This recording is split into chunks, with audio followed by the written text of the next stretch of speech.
Let me welcome all of you very warmly this morning to our Peterson Institute for International Economics for this public forum on APEC, what its program looks like here in 2010 and going forward through 2011 when the United States succeeds to the leadership position for the first time since the initial APEC summit meeting in Seattle back in 1993. We here at the Institute and the co-sponsoring organizations felt that this was a very opportune time, with Japan chairing APEC in 2010, to get together to discuss the program of APEC, the U.S. interest in APEC, how the U.S. and Japan can cooperate in pushing APEC to more successful programs over these next couple of years, and what the U.S. public ought to be knowing and thinking about the issues. So we're delighted to hold this public forum, and thank you for coming. We are co-sponsoring this event today with three other august institutions, the Maureen and Mike Mansfield Foundation in particular, whose board chairman, Fritz Mondale, will be our keynote speaker, and whose director, Gordon Flake, is with us here today. The second co-sponsor, the U.S. National Center for APEC, led by Monica Whalley, which of course does yeoman work in pooling U.S. private sector interests, academic interests, and others in support of APEC and keeping the private sector involved closely with its programs through the course of time. And from Australia, our very good friends from the Australian National University, Peter Drysdale in particular, who will be moderating the first panel, are cooperating in putting this whole program together and carrying forward the joint work. So the topic is APEC, seizing the moment, and we have, to help us start seizing the moment, a superb lead-off speaker, former Vice President Walter F. Mondale. Fritz Mondale happens to be a very close personal friend of mine for many years, going back to his days as a senator from Minnesota. Of particular relevance to this audience, and most of you are too young to remember that, he was one of the very key leaders in the Congress on U.S. trade policy, and in fact helped lead the opposition to the infamous Burke-Hartke legislation that tried to push the U.S. off in a protectionist path in the early 1970s. He, of course, served as Vice President of the United States from 1977 until early 1981, time when I had the great honor to work with him when I was at the Treasury. He then, of course, ran for president in 1984. I always ask him why he had to run in 1984. As he himself said so presciently early in the preparations for his campaign, this was back when the U.S. was in deep recession in 1981, early 1982.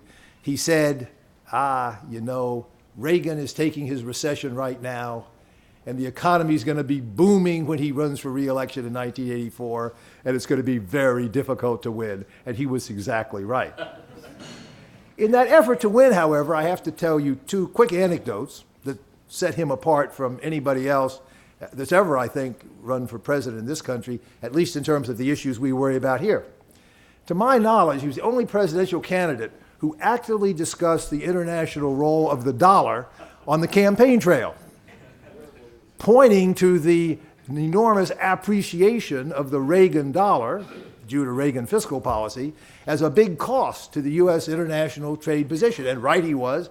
It converted us from world's largest creditor country to world's largest debtor country in 3 years. But he confessed to me this morning that after he made his speech on that topic, his poll ratings dropped 8 points.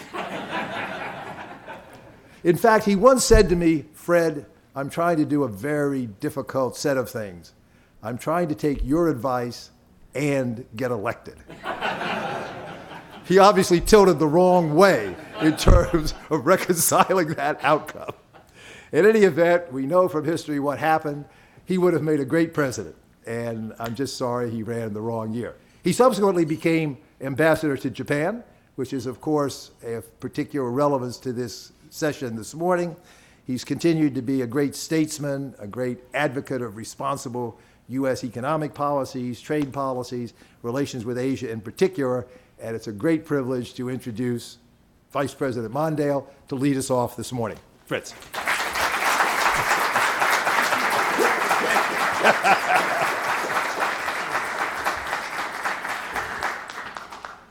Thank you so much, Fred, for that kind introduction and for this brief exposure to true confessions about that campaign. I think I'm the only presidential candidate who carefully read Fred Bergsten's deeper papers, and I tried to transmit that knowledge to the American people. And I don't know if I made it to the American people, but I never found one journalist who followed me who could figure out what in the hell I was talking about. So we'll get it sorted out here today. Fred is a giant in the field of responsible international economics. He's been an enormous resource for our country and for the world. And this center that he directs here is widely regarded as one of the best, if not the best, in the world. And consistently, year in and year out, this brilliant leader has helped keep responsible thought centered on the necessity for a sensible, open, international economic environment. The very objectives that bring us here this morning, and I thank him for his leadership. And although the room is packed with people I've met and many I've worked with over the years, let me just say it's great to see you. And just a word about the Mansfield Foundation. Many of our board members are here today. We are proud to co-sponsor today's event. Our foundation is named after one of the true spirits of responsible U.S.-Asian relationships, Mike Mansfield, who was a pioneer early and throughout his long life, fought for these same goals we discussed today, and was doing so right until the end of his long life. Today, I'm pleased to talk about the issue of APEC and how we go from where we are to strengthen and improve its stature in our region. The American commitment to APEC is a natural extension of our larger, long-standing involvement in Asia. Our post-war involvement started with the new alliances with Japan and South Korea, alliances which over the decades have only grown in significance. I cannot imagine a more important relationship than that between our ally Japan and the United States, and I shall be forever grateful that I had an opportunity to serve as my country's representative there. After 50 years of alliance, Japan and the United States share fundamentally the goals of a peaceful, prosperous region.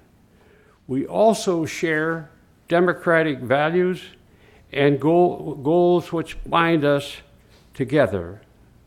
The turbulence over specific issues with the establishment of new governments there and here must not obscure the fact that our alliance is one of the greatest sources of stability and prosperity in the region and in the world, and we should be grateful for that. So too, our alliance with the Republic of Korea is a solid anchor of a stable, prosperous Asia. We welcome the growing and highly constructive role of South Korea on significant global economic, security, and strategic issues. And by the way, we're very pleased to have as a new board member of the Mansfield Board former Prime Minister Han, who's known to many of you in this room, who's going to bring important new strengths and insight to the Mansfield Board, and we salute his membership. While our close ties with Japan and South Korea are not new, we must also note the phenomenal rise of China and India on the regional and global scene. We welcome Beijing's assuming a major role in resolving the global and regional issues on which a stable and prosperous future depends, including North Korea nuclear ambitions and the resumption of six-party talks. Nor can we forget the strategic importance of ASEAN, as enunciated by Secretary Clinton during her February 2009 visit to Jakarta, and which will undoubtedly be stressed by President Obama during his June visit to Indonesia. With 600 million people and a $500 billion economy, ASEAN's contribution to the extension of economic prosperity in Southeast Asia is undeniable. APEC, against this backdrop, was inaugurated with the aim of supporting sustainable economic growth and prosperity in the Asian Pacific region, broadly defined to include nations on 4 continents and 2 hemispheres, accounting for 40% of the world's population and 55% of the world's GDP. And since APEC was founded in 1998, its total trade has grown by 395%, and by many other measures, including reduction in trade barriers and encouragement of investment and transparency, APEC has been a tremendous success. Thank you, Peter, for your glass of water. I was privileged to be involved as an ambassador in the first 3 APEC conferences, the first in Seattle, then in Jakarta, and then in Manila. And I loved them because he just had that wonderful sense that something new and important and different was happening. You could see it in the eyes of the leaders. Everybody felt that we were on to something that had to be, was going to work. If you read the declarations that came out of those early conferences, just read a few while you're here. There was a sense of ebullience about it. Yes, this is what we wanted to do. And I was there in Seattle. How many of you were there that first night when the leaders walked in? Raise your hand. How many were there? I think you'd agree with me. It was an astounding event. Nothing, I think I'm right, nothing like that had ever happened before. And suddenly these 14 leaders of governments, Jiang Zemin, Hosokawa, list is long, Bill Clinton, walked in for the first time and sat down and had dinner together. It was awesome. And during the first years, there was considerable optimism that APEC could achieve its goals. I think it's lost some of that momentum, and that's why this meeting is important, and that's why these upcoming back-to-back Japan-sponsored and American-sponsored APEC conferences are so important, because we simply must restore its momentum and primacy and importance in that area. To do so, APEC must take a clear-eyed look at its accomplishments and determine what this unique organization can contribute to the future and how it should relate to other organizations and nations, increasingly important area of the global economy. While the recent economic upheavals have shaken economies across the world, damage has been less significant in Asia. The less the impressive economic growth across much of the region has made Asia Pacific not only the new center of global trade growth, but increasingly a force in global finance. There is no clearer demonstration of this change than the replacement almost overnight of the G7-8 by the G20, a group that gave 5 APEC members, Mexico, China, Korea, Indonesia, and Australia, new roles in helping manage the world economy. What is less clear is whether APEC and the region itself are prepared for their new responsibilities. APEC faces challenges, both in its relations with an array of regional and sub-regional organizations with overlapping missions, in its ability to actually implement its stated goals, whether the region will be able to play its proper role in the world stage if unable to effectively address problems closer to home. All of that is an open question. While APEC's stature is well established, as you well know, it is not the only trade organization operating in the region that comprises an increasingly diverse and bewildering group of national organizations. While it is inevitable that certain regions would want to form their own organizations, the number of such organizations does call into question of who is supposed to be doing what. To address such concerns, APEC members should examine how agendas are organized to ensure that the group focuses on key targets and avoids the proliferation of topics that is the natural result of each other's annual host's hopes. Further, while APEC may not be the only organization which deserves a major role in shaping the region's future, it nevertheless holds key assets that we must bear very much in mind, because it reminds us again of why APEC is uniquely capable of achieving broad goals because of its inherent qualities. And I'd like to just spend a minute or two to touch on those. First of all, APEC incorporates the broadest range of economies. This is vital not only because it best ensures the continued vibrancy of the region's development, but also because it forestalls the tendency to draw lines across the Pacific and divide one partner from another on ethnic ground, a potentially serious problem. The region learned a bitter lesson early in my lifetime about the consequences of such exclusion, and I hope the next generation will continue the inclusive policies that have grown and that have been the key to a half century of growth. One of the key qualities that only APEC brings to this goal.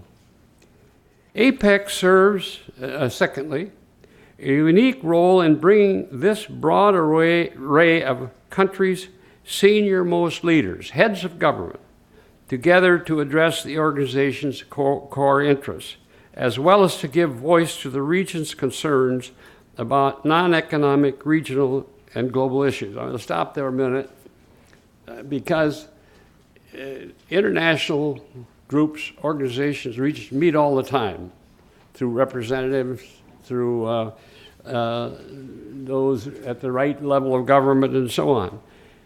But APEC meets with at its main leaders meeting with the heads of government from all across the Pacific. There's no similar organization that does that.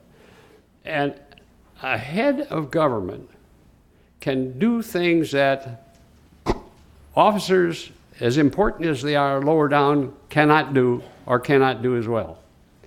Number one, a head of government can organize his own government to make decisions and prepare for decision-making at an APEC conference. Sounds like a modest thing, but having experienced it as vice president, It is not a modest thing. You have to get a crowbar out to force your own agency to get those decisions out, so when you get there, you can do business and they can see America as a productive, organized, prepared nation that takes this organization seriously. And I think every meeting of this should be seen as subtly, but nevertheless, a forcing event upon our own governments to get ready to have productive APEC conferences. Thirdly, APEC's schedule of meetings at all levels focuses on the issues of most immediately concern to our citizens, and indeed to humanity. Notably, how to achieve balanced growth, energy security, promote small business, protect our environment, and promote trade and investment liberalization. The issues are the crucial ones. Finally, APEC is one of the rare global fora in which business leaders are directly engaged with government officials. And that's been a big source of strength to APEC, and it continues to be a unique phenomenon. While APEC can and often does provide its leaders a unique forum in which to address crucial economic issues, nevertheless, as we know, some of APEC's most important goals remain unfulfilled. I think we all know what they are. Are we actually on course to fulfill the 1994 Bogar goals? I was there. I remember the excitement. We look forward to the review in Japan this year of the Bogar goals of liberalized trade and investment among developed countries by 2010, developing countries, all of APEC, by 2020. Next, what has become of our early efforts to forge ahead with intra-regional trade liberalization? Next, why have we been unable to offer regional leadership commensurate with our economic power to help address crucial global issues such as the stalled WTO round and the disarray in climate change? APEC's third significant challenge is in its relationship with its own member states. Japan and the United States have been the two most important economies animating APEC in the first 2 decades. But we now must broaden the leadership ranks so that new economic powerhouses play their appropriate roles. The U.S. and Japan have a responsibility and an opportunity to lead the organization forward and to help define the Asian-Pacific 21st century agenda. We are fortunate in that our host years, and we're lucky, I would say, very lucky, are back-to-back. Japan is this year, 2010. The United States will be the host in 2011. This offers us a unique opportunity that normally eludes hosts that only focus on their host year and then pass the ball on to the next capital. Our two countries share many aspirations for APEC and have a common interest in seeing it play an ambitious role in the next 2 decades. And I hope our two countries are working together on that now. Japan and the United States should work together to achieve a core APEC objective and a Trans-Pacific Partnership Free Trade Agreement. I want to just stop there a minute. President Obama has endorsed this proposal. It provides an opportunity for us to work together on a sophisticated and careful new Trans-Pacific trade partnership. It would be a natural and maybe even an essential building block for a free trade area. I think there, maybe everywhere, unless you're working on something that's tangible, that can really make a difference in a pro-trade opening international environmental strategy, it tends to slip back into exclusive negative institutions against that goal. So we've got this chance now. We've got this chance to center on that Trans-Pacific Partnership proposal, and I hope we will do so. The U.S. and Japan must also continue to set the gold standard in the Asia Pacific by investing in their bilateral relationships, leveraging and strengthening existing international institutions such as the WTO, IMF, and the rest, and leading by example. Finally, as the world's nations work to get the global economy to return to sustainable growth, it is more important than ever to resist protectionism and remain steadfastly committed to free market principles, consistent with the consensus reached by the G20 leaders, in particular the United States and Japan, as the world's two largest economies, with a close alliance and shared common values, are natural partners in fighting protectionism, strengthening international institutions, and promoting competitive markets and fair and open trade throughout the Asian Pacific region. My speech is over, but I'd like to end with a couple of questions, and I'll sit down. How can we ensure, that we might discuss over this day, how can we best ensure that APEC's single most important undertaking, the BOGAR goals, can be met by 2020?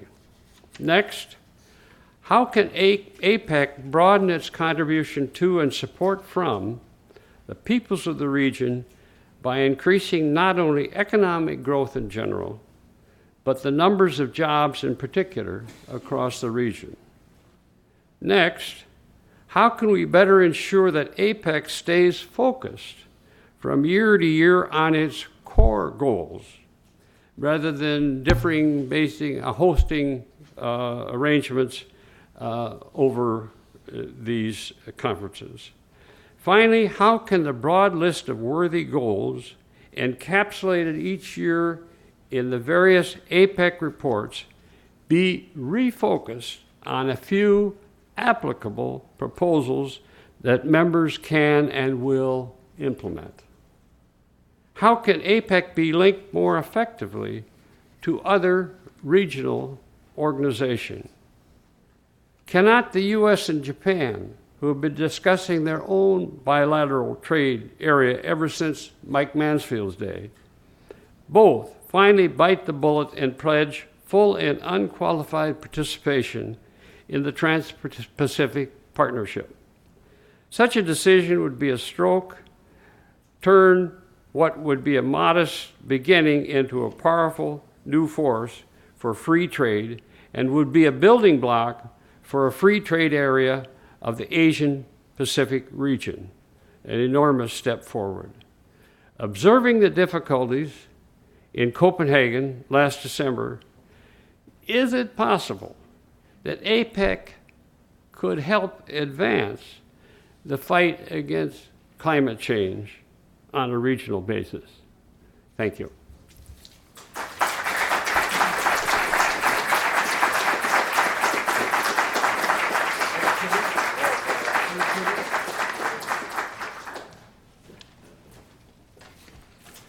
Thank you very much, Mr. Vice President, Mr. Ambassador, for having set us off to such a good start and posing such a daunting but absolutely apropos agenda for today's conference. We thank you, and we'll be looking forward to more discussion with you during the course of the day.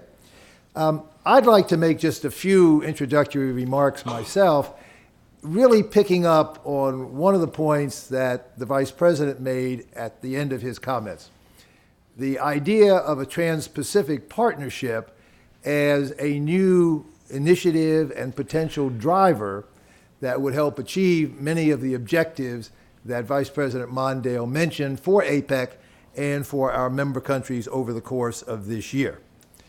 The title of this conference is Seizing the Moment, APEC 2010 and 2011, and I do think we have an opportunity to seize the moment in a major way by pushing forward this Trans-Pacific Partnership initiative I would hope, to at least an initial successful conclusion by the time the U.S. hosts its APEC summit late in 2011. So I'd like to make a few remarks about why I think that opportunity is so important, the challenges that the Trans-Pacific Partnership itself poses to all of us in thinking through how it can best be shaped and carried forward, but how at the end of the day it does give us a chance to get APEC back on track in many of the terms that Vice President Mondale was laying out in his initial remarks. He talked, I think, more knowledgeably than almost anybody can about the history of APEC, and I think he's right.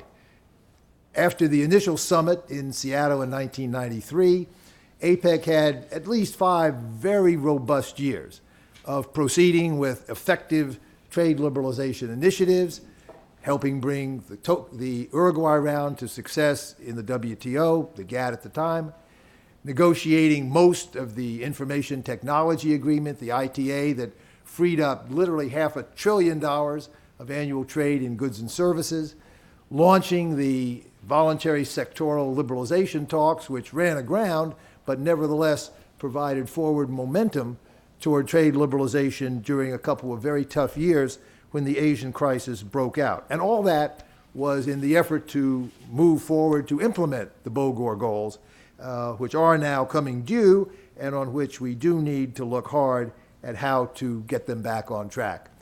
I do think it's fair to say that after that initial period of robustness, APEC has floundered somewhat in its trade liberalization goals over the last decade. It's done other good and very useful things, but its flagship purpose, continuing to integrate the Asia-Pacific region in economic terms, has, I think, floundered. APEC decided to put all its eggs in the WTO basket and what became the Doha round. That has, of course, floundered, and with it, the APEC trade agenda, I think, has stalled out. Therefore, to the rescue came the private sector, as the Vice President mentioned. And ABAC, the APEC Business Advisory Council, proposed in 2004 the free trade area of the Asia-Pacific idea to restart the effort to integrate the Asia-Pacific region. In 2006, President Bush formally proposed an FTAAP initiative, and then, in an effort to get that process going in practical terms, the pioneering P4 group, Singapore, Brunei, Chile, New Zealand, went ahead and created what now has morphed into the Trans-Pacific Partnership of 8 countries, and does, I think, pose then an actionable, very promising, specific, tangible prospect of moving the APEC agenda forward on its key variable issues. The case for the Trans-Pacific Partnership, I think, is very simple and very straightforward and very powerful, particularly, I should say, from the standpoint of the United States. We know that economic integration among the Asian countries themselves is proceeding. The whole series of 10+1 agreements and other bilateral and sub-regional agreements within Asia is clearly heading that region toward something like an East Asian free trade agreement. May never be called that, but de facto, most of the pieces of that picture are already in place or are well underway. Likewise, on the financial side, the Chiang Mai Initiative is evolving toward an Asian monetary fund, whether they ever call it that or not. And so, to call a spade, what is clearly developing in economic terms in that most dynamic and largest part of the world economy is an Asian bloc. It'll be slow to take full form. It will occur in less than neat ways, but it is clearly underway and is clearly going to happen. And that, for all its virtues, which I happen to support, does also mean considerable discrimination against outsiders, the United States and others. And so comes the immediate issue of how the rest of the world will respond to that challenge, what it will mean for outsiders, and what the proper policies should be to respond to it. I had dinner just last week with one of the top current U.S. officials on Asia policy, and I thought he put it very nicely. He said the 1990s were the decade of Asia-Pacific integration efforts through APEC and a few other opportunities. But the aughties, the last decade, has been one of Asia-only economic integration, and the Trans-Pacific side has more or less fallen by the wayside. And the challenge is how, I think, to restore balance between those two pieces of the picture. Vice President Mondale recalled the famous comment of Jim Baker, then Secretary of State, back at the time that APEC got started in 1989. We must avoid drawing a line down the middle of the Pacific. The Vice President reminded us of some of the very unhappy history that occurred when such lines were drawn and occurred. And those overarching foreign policy and national security concerns, I think, have to animate everything we do in this area, even when economics may be the chosen instrument. The issue is whether the Asia-only integration initiatives will produce disintegration of the Asia-Pacific area at the same time they are pushing toward Asian integration within that part of the world alone. And if it were to occur in that way, there clearly would be broad foreign policy and national security implications, as well as the purely economic discrimination that I talk about.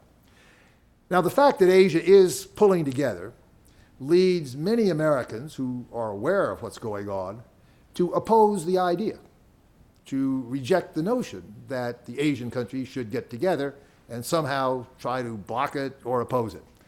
I think that would be both futile and stupid, because Asian integration, like European integration before it, like some integration in this hemisphere, can have very positive economic effects. Liberalize trade, promote more economic growth, and on the financial side, add resources to those available to deal with global financial problems.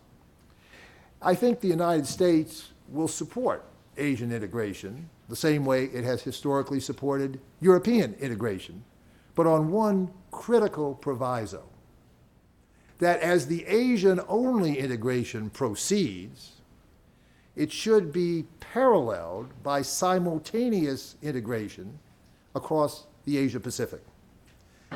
As Pacific Asia gets together, we should be sure that the Asia-Pacific is getting together, not at some later stage, not on a deferred basis, but on a parallel and simultaneous track, so that any risk of divisiveness, disintegration is avoided, and the two types of integration can proceed together. There's another key reason why I think the Trans-Pacific Partnership is a very important initiative to support, both for Americans and for our friends in Asia. The TPP is the only positive trade initiative that has been taken by the Obama administration. And as the Vice President reminded us, if trade policy does not move steadily forward toward liberalization, it leaves a vacuum into which protectionist and other kinds of backsliding pressures tend to form. And so for broader trade policy reasons, as well as Asia-Pacific reasons, there's a strong case for supporting this one positive approach that the current U.S. administration has taken on trade. I think it's fair to say the Obama administration has wanted to avoid trade issues. They're highly divisive within the Democratic Party. They're highly divisive within the American public, as shown by most polls. The administration wanted to avoid the issue. It has not done much on the Doha round. It has not even brought the 3 outstanding free trade agreements to the Congress for support. But it did come out strongly and positively for the Trans-Pacific Partnership. Why? How was it able? What motivated it to overcome those strong hang-ups that have deferred it taking action on any other trade front? Why did it support TPP? 2 reasons. One, the economic dimension that I mentioned. The rise of increasing discrimination against the U.S. that will otherwise occur from Asia-only integration. That will have big adverse effects on U.S. trade. It will induce U.S. firms to invest behind those new regional barriers rather than selling to them from the United States, with adverse effects on the U.S. economy, U.S. jobs. It will induce American firms increasingly to source their Asian sales from their Asian plants and subsidiaries rather than from those at home, with very important effects on the national economy of the United States. So the economic case is clear. But even more important, I think, as the Vice President reminded us, is the foreign policy and national security case. I think by now it's fairly well known that a very important influence on President Obama's trip to Asia in November, when he announced in Tokyo his intention for the U.S. to join the Trans-Pacific Partnership. I think it's well known that a major influence on him was a visit that he had from Lee Kuan Yew, former, of course, Prime Minister of Singapore, and probably the senior economic statesman in Asia, if not the world. And Lee Kuan Yew brought a simple and powerful message. And he put it, I think, quite squarely to the President. If the United States continues to stand aside from the process of economic integration that's going on in Asia, continues to avoid new initiatives that would pull together U.S. policies with those of the Asian countries, if it continues to stand aside, as Lee Kuan Yew put it, then you are simply giving the running throughout all of Asia to China. And China will inevitably come to dominate the region, to the adverse effects of many of the Asian countries themselves, but also to the United States. And so the overwhelming foreign policy and national security issue was for the U.S. to re-engage actively with our Asian partners in a negotiation to restart the process of integration on the policy level of these two major parts of the world economy and world polity. And I think it was that national security argument, in addition, of course, to the economics, that drove the President to decide to move in this area alone on trade policy, and why the stakes are so high. I think the stakes are equally high for the Asian participants in the process as for the United States. The Asian countries obviously have a desire to keep the United States engaged in the region.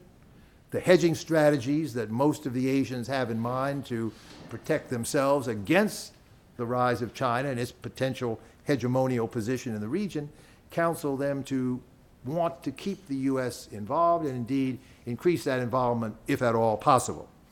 And the Trans-Pacific Partnership comes onto the scene potentially as a first step toward eventually a free trade area of the Asia-Pacific that would enable that re-engagement, that reintegration, and that alignment to take place in a way that has not been actively pursued in recent years. So I think the goal of achieving a Trans-Pacific Partnership should be clear, both to the United States and to the participating Asian countries. And I do believe that with Japan in the chair of APEC this year, the U.S. in the chair of APEC next year, we have a unique opportunity to move that initiative forward and achieve these very fundamental, far-reaching goals that I would hope and believe would animate policy on both sides of the Pacific. If that's the objective, then one has to recognize, I think, that there are at least three major challenges to carrying it forward. And those, I think, are the issues that we hopefully will discuss today, but should be discussed very actively in the region and between our governments over these coming months. The first is, what is the substance of the deal?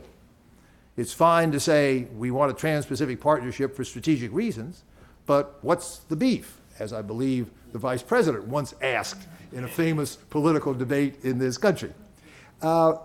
Should it be a traditional free trade agreement, an FTA of the traditional type, which some of the TPP participants already have among themselves?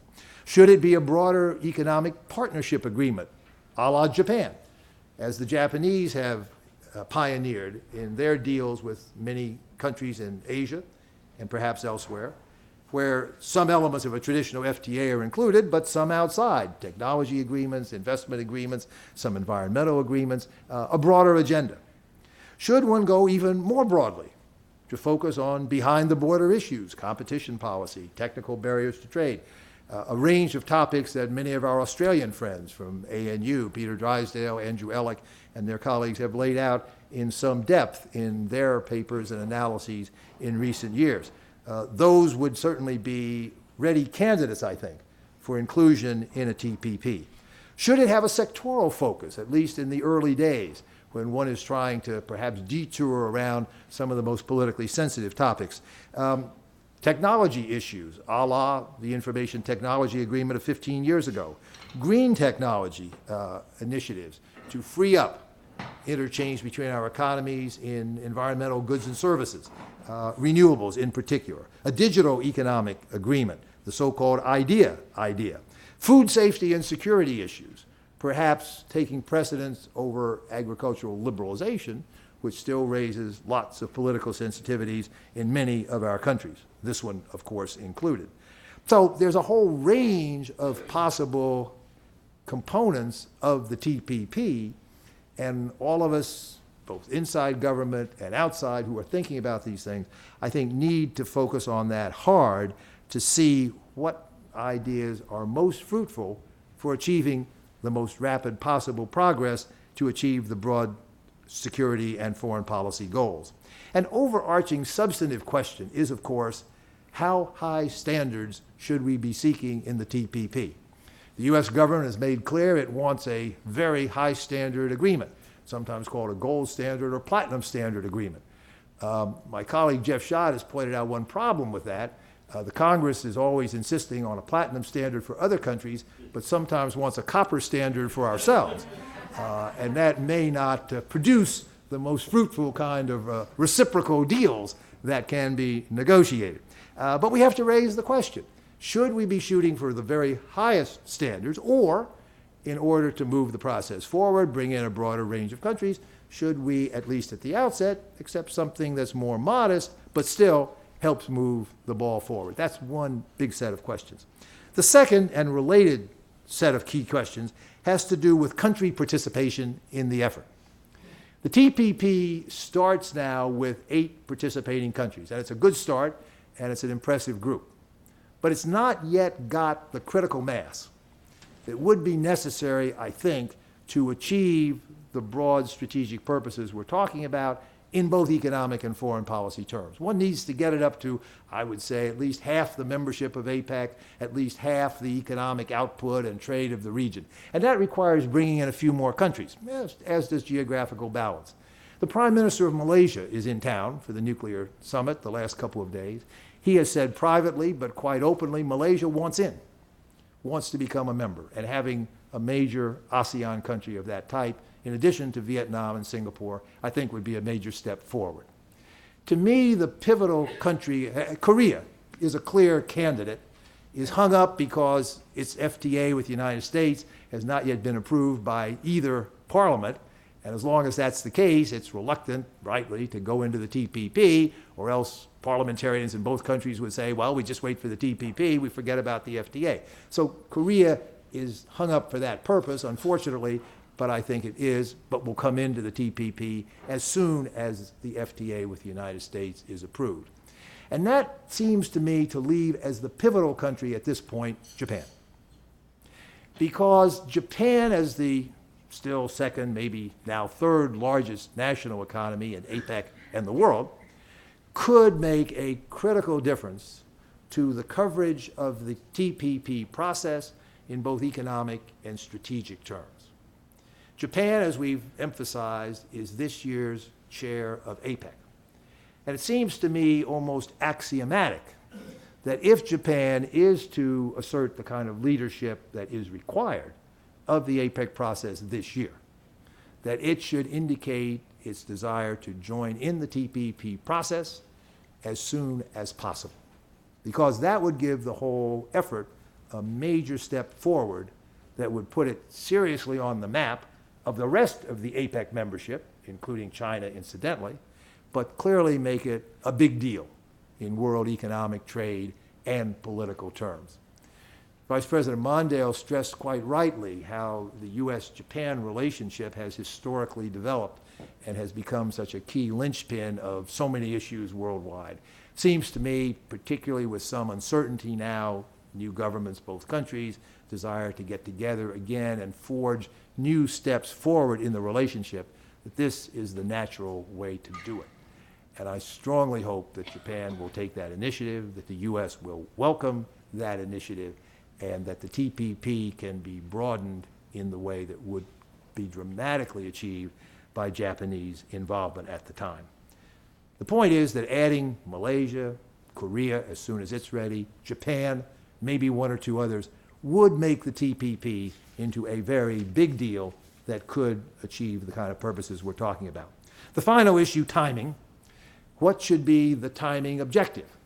Again, Vice President Mondale gave us the rules of the road. You need action-forcing events, particularly true in trade, because otherwise negotiators go on forever. Latest example, the Doha round. So we need to have an action-forcing event so that Wendy Cutler and her Japanese colleagues who are here and the others will have people on top telling them they want a deliverable by a certain date.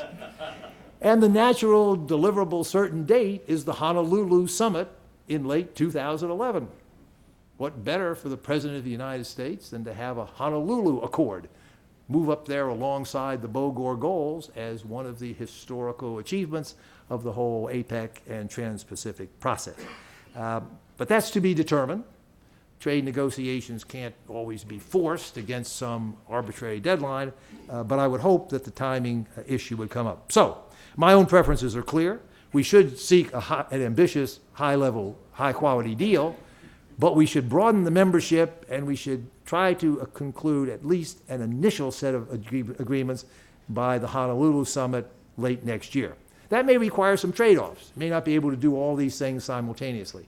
And if trade-offs are necessary, I at least personally would say, let's trim the sails a little bit in terms of the substantive goals and standards, broaden the membership, move the timing quickly forward, because the need to have that forward momentum is crucial and could pay huge dividends for the world economy, for our individual countries, particularly for Trans-Pacific relations, and certainly for APEC as a whole.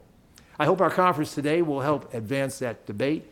I want to again thank the co-sponsoring institutions, the Mansfield Foundation, our friends from Australian National University, and the U.S. Center on APEC. We look forward to an exciting day. Peter Drysdale, even though you lost your water, I will turn over the moderator's chair to you, get your panel going, and we look forward to an active day of very lively discussion. Thank you all very much.